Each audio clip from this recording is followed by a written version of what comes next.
What's up, guys? Jeff and Jamie, and today we have a project for you.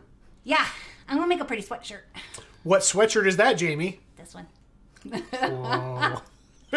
It's plain and it's boring, and we're gonna make it pretty. In fact, I'm actually gonna show you how I line up like designs and things. So there are fancy little templates and stuff out there that you can put that line up against the collar so that you got it straight and you got it centered. This is how I do it without those. Tape.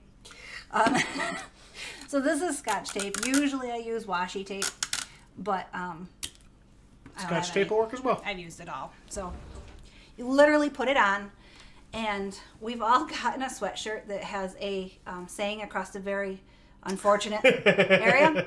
So I like to put a piece of tape at the very highest that I want the design, not necessarily centered, because this one at least has a center thing. I don't want it any higher than there. Straight is hard, especially on camera. and I don't want it any lower than here, because people will. I'm just looking at what's written on your shirt. Yeah, exactly. Now the other thing, you can do this on the back, but you're going to need a friend to help. But I also do it on the sleeves. So I can find, if your sweatshirt is brand new, you'll be able to find like the seam or a folding spot. But the design we're doing, I want actually to kind of sit in the middle on my elbow. So I'm going to put that piece right there. That's my elbow. Head, shoulders, knees and toes. Knees and toes.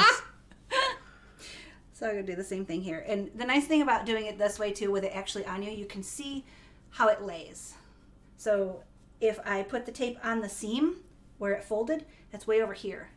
And naturally it would be way back here.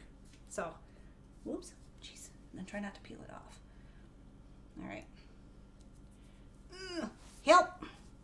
Thank you. Yep. There. Now I can take it off. And then we can switch over and show them how we're going to do this one. Yeah. Okay, so we had a few technical difficulties with the old video, so we sped it up, and you'll see here. We got it all straightened out by the end. Yeah, it was a little struggle bus moment, but it's worth it, I promise. So that black mat that I stuck inside is our ink mat. It has an adhesive side, and it has a like a solid backer. So the adhesive will keep your fabric or your project in place while you are inking, making things pretty. The solid backer will actually keep that ink from going all the way through the back side, because you do not need a reversed image on the back of your shirt. Ask us how we know. Experience.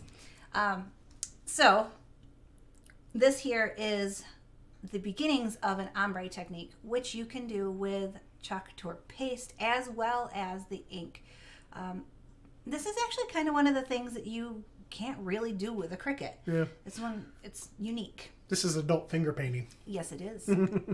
Yep. So you just put whatever two colors you want on the design, and then kind of blend them together with your finger so that it creates that gradient in the middle. And you can do different patterns too. You can work from the inside out or outside in, or lines all the way through, so you can get kind of creative with it. Yep, that's what we did with the bottom piece there. We did silver and teal, which you'll see in a second. Yeah. And we blended it all together too, so you kind of got a little bit of a shiny teal bit. Shiny teal bits are good bits. Yeah. So for the arms, I ended up just sticking a couple pieces of cardboard in, just because they're skinny. You saw the little struggle bus there, trying to get it lined up right and all that. That's why I really just like the ink mat.